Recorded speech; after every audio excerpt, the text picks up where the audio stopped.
కార్యక్రమాలు ఎలా జరుగుతున్నాయి? ఇవాళ చాలా ప్రశాంతంగా జరుగుతున్నాయి. మేము పొద్దున్న నుంచి 6 గంటలంటే రాత్రి 12 గంటల నుంచే ప్రజలు వస్తున్నారు. ఉత్సాహం చాలా కనబడుతున్నది. ప్రజలందరికీ ఉద్యమంలో భాగం కావాలనే కోరిక ఉంది.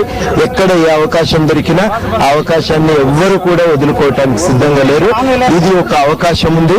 ఈ అవకాశము అనేదాన్ని ప్రజలు వదులుకోవటానికి సిద్ధంగా లేరు. పెద్ద ఎత్తున ఎక్కడి వాళ్ళు అక్కడి ఈ కార్యక్రమాల్లో పాల్గొని ఢిల్లీ దాకా ఒక సంకేతాన్ని పంపాలనేటువంటి ప్రయత్నం చేస్తున్నారు. దీనికి ఏమైనా ఆటంకాలు ఎదురవుతున్నాయా పోలీసుల వైపు నుంచి కానీ ఎటువైపు నుంచి?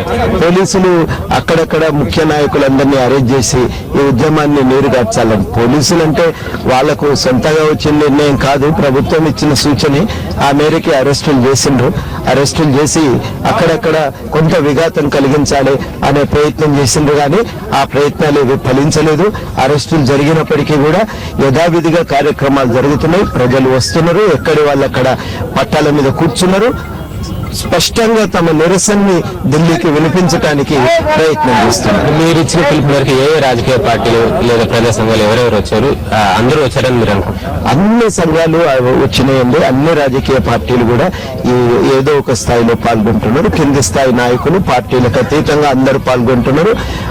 టీడీపీ నాయకులు కూడా అందరు ఇవాళ పాల్గొంటున్నారు.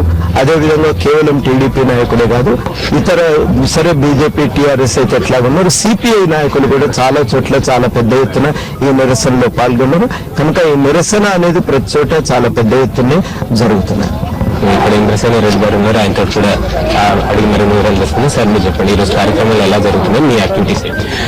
జేఏసీ ఇచ్చినటువంటి సహాయ నిరాకరణ కార్యక్రమం గత 10 రోజుల నుండి సక్సెస్ఫుల్ గా జరుగుతూ వస్తున్నాయి. ప్రభుత్వం మీద ఒత్తిడి పెట్టారు.